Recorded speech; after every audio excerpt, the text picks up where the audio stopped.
சுவை மனம் சமையலில் இன்றைக்கி நம்ம பார்க்க போகிற ரெசிபி ஒரு ஆந்திரா ரெசிபி தாங்க. குத்தி வெங்காய கூரா, அதாவது கத்திரிக்காய் கிரேவி. ஆந்திரா ஸ்டைலில் ஒரு ஸ்டஃப்டு கத்திரிக்காய் கிரேவி ரெசிபி தான் பார்க்க போகிறோம். வாங்க எப்படி செய்யுதுன்னு பார்க்கலாம். நான் எடுத்த இன்க்ரீடியன்ஸ் எல்லாமே 3 டேபிள் ஸ்பூன் அளவுக்கு எடுத்து வச்சுருக்கேன். கொப்பரை தேங்காய், கசகசா, ஜீரகம், மல்லி, வேர்க்கடலை, வெள்ளை எள்ளு, காஞ்ச மிளகா ஒரு 10, புளி ஒரு ரொம்ப சின்ன சைஸில், பூண்டு ஒரு 100 கிராம் எடுத்திங்கன்னா 50 கிராம் அளவுக்கு இஞ்சி. ஸோ நான் 25 கிராம் அளவுக்கு பூண்டு எடுத்திருக்கேன். கொஞ்சமாக இஞ்சி எடுத்திருக்கேன்.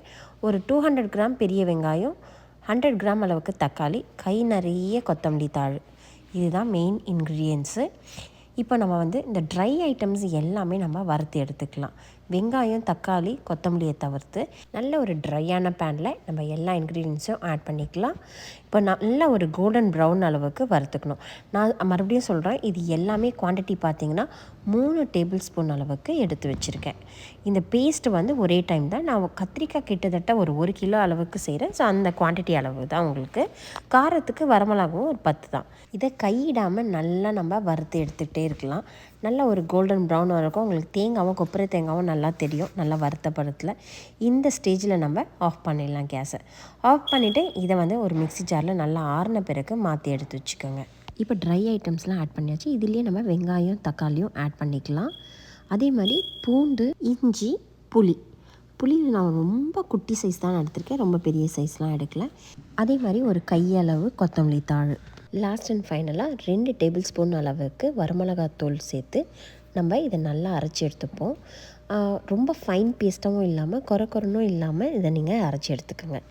இந்த அளவுக்கு உங்களுக்கு அரைப்பட்டுருக்கணும். இது நல்லா நம்ம ஒரு தடவை மிக்ஸ் பண்ணி விட்டுட்டு இதில் ஒரு 2 டேபிள் ஸ்பூன் அளவுக்கு உப்பும் சேர்த்துப்போம்.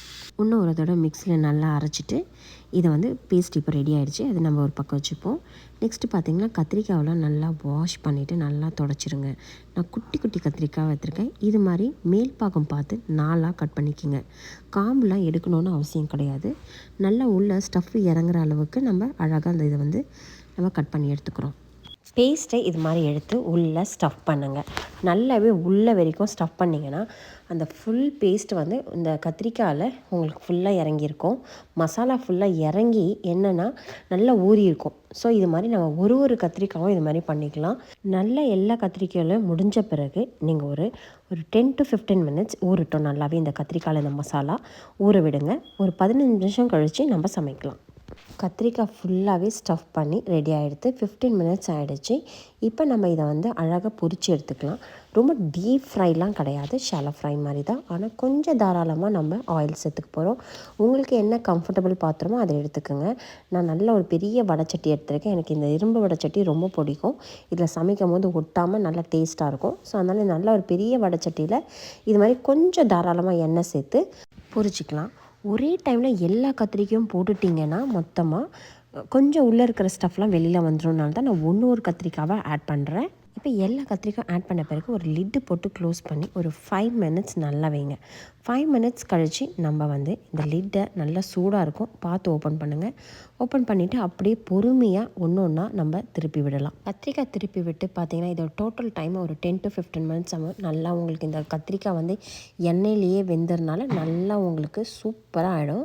ஸோ இதை அப்படியே நம்ம எடுத்து ஒரு பவுலில் மாற்றி எடுத்துக்கலாம். இப்போ இந்த கத்திரிக்காயெலாம் மாற்றின பிறகு இந்த எண்ணெய் பார்த்திங்கன்னா உங்களுக்கு கலர் கம்ப்ளீட்டாக சேஞ்ச் ஆகிருக்கும். இந்த மசாலாவோட ஆயில் தான், வேறு எதுவுமே கிடையாது. இதுலேயே நம்ம 1 டேபிள் ஸ்பூன் அளவுக்கு கடுகு, 1/2 டேபிள் ஸ்பூன் அளவுக்கு வெந்தயம், இது நல்லா பொரிஞ்சு வந்த பிறகு கருவேப்பிலை நல்லா தாராளமாக சேர்த்துக்குங்க.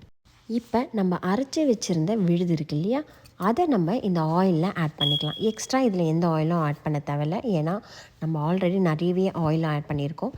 ஸோ இந்த ஆயிலே இந்த மசாலா உங்களுக்கு வதங்கணும். கொஞ்சம் கை எடுக்காமல் ஒரு 2 நிமிஷத்துக்கு இதை வதக்கிட்டே இருங்க. இது கம்ப்ளீட்டாக சேஞ்ச் ஆகும் கலரு. அதே டைமில் மிக்ஸி ஜாரில் ஒரு 1/2 கிளாஸ், அதாவது 1/2 கப் அளவுக்கு தண்ணியை சேர்த்து நல்லா கொஞ்சம் நல்லாவே உங்களுக்கு அந்த மசாலா ஃபுல்லாக எல்லாம் மிக்ஸ் பண்ணிவிட்டு இதிலே ஆட் பண்ணிக்கோங்க. வேறு எந்த தண்ணியும் நம்ம ஆட் பண்ண போகிறது கிடையாது. இந்த மசாலா நல்லா கொஞ்சம் திக்காகணும். நல்லா ஒரு திக்காகிறதுக்கு நம்ம ஒரு லிட்டு போட்டு க்ளோஸ் பண்ணி ஒரு 5 to 10 மினிட்ஸ் இதை நம்ம வேக விடலாம். பாருங்கள், உங்களுக்கு கம்ப்ளீட்டாக கலரே சேஞ்ச் ஆகிடுச்சு. நல்ல ஒரு ரெட்டிஷ் கலரில் இருக்குது. இது பர்ஃபெக்டான ஸ்டேஜ். இந்த ஸ்டேஜில் நல்லா நம்ம ஒரு தடவை மிக்ஸ் பண்ணி விட்டுட்டு நம்ம வறுத்து வச்சுருந்த கத்திரிக்காவையும் இந்த ஸ்டேஜில் நம்ம ஆட் பண்ணணும். ஏன்னா இதை ஆல்ரெடி நமக்கு அதுக்குள்ளே ஸ்டஃப்பு இருக்குதா. இதில் ஆட் பண்ணிவிட்டு மறுபடியும் ஒரு 5 நிமிஷம் இல்லைன்னா ஒரு 10 நிமிஷம் கூட நீங்கள் தாராளமாக மிக்ஸ் பண்ணி விட்டுட்டு கொதிக்க வைக்கலாம். இந்த மசாலா, இந்த கத்திரிக்காய் இதெல்லாம் சேர்ந்து நீங்கள் நல்ல ஒரு சுட சுட சாப்பாட்டுக்கு அப்படியே போட்டு நல்லா பிசைஞ்சு சாப்பிடும்போது அருமையாக இருக்கும். என்னோடய குழந்தைங்களே ரொம்ப விரும்பி சாப்பிட்டாங்க. என்னோடய ஃபேஷன் டிசைன் படிக்கும் போதே என்னோடய ஆந்திரா ஃப்ரெண்ட்ஸ் நிறைய பேர் இந்த ரெசிபிலாம் செய்வாங்க வீட்டில். நான் அவங்க வீட்டிலலாம் போய் சாப்பிட்ருக்கேன்.